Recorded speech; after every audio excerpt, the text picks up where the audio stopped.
Beyond NATCO, we are currently engaged in discussions as a country about our economy. As we know, the country has faced a series of economic shocks, including COVID-19 pandemic, globally high interest rates, and devastating droughts and floods, events which have impacted negatively on our economy and our capacity to secure resources for development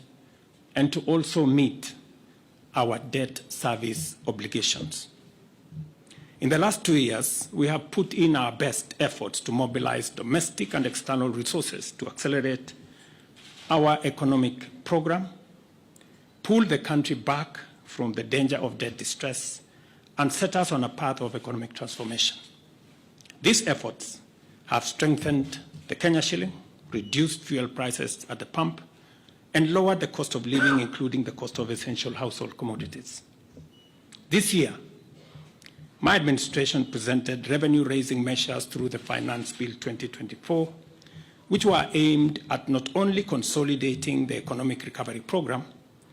but also propelling the country to the next phase of investing in key social and economic infrastructure projects to advance our development agenda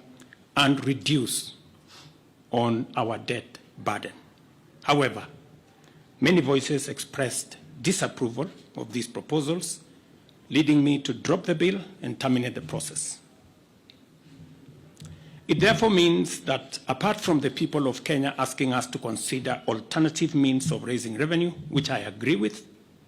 there is general consensus that the country requires to confront and address long-standing priority national issues, including national debt, public expenditure, and anti-corruption measures, so as to release resources for creating opportunities, creating jobs, and creating wealth. As a way of charting the future from the current situation we are facing, I welcome all the leaders here, and I have heard what they have said this morning, and all other stakeholders working together for us to address the current economic situation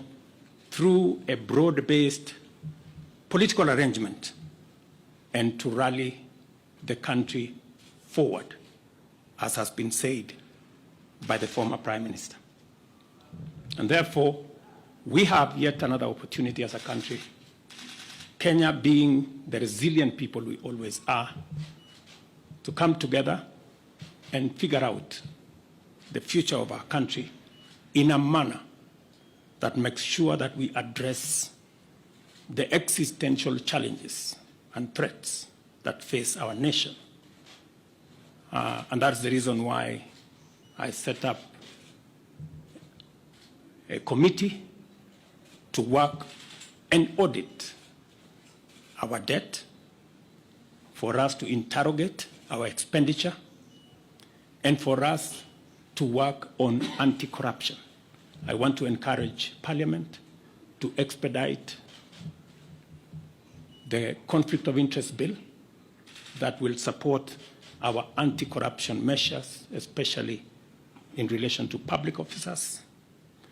And I am hopeful that these are some of the conversations that we will be engaged in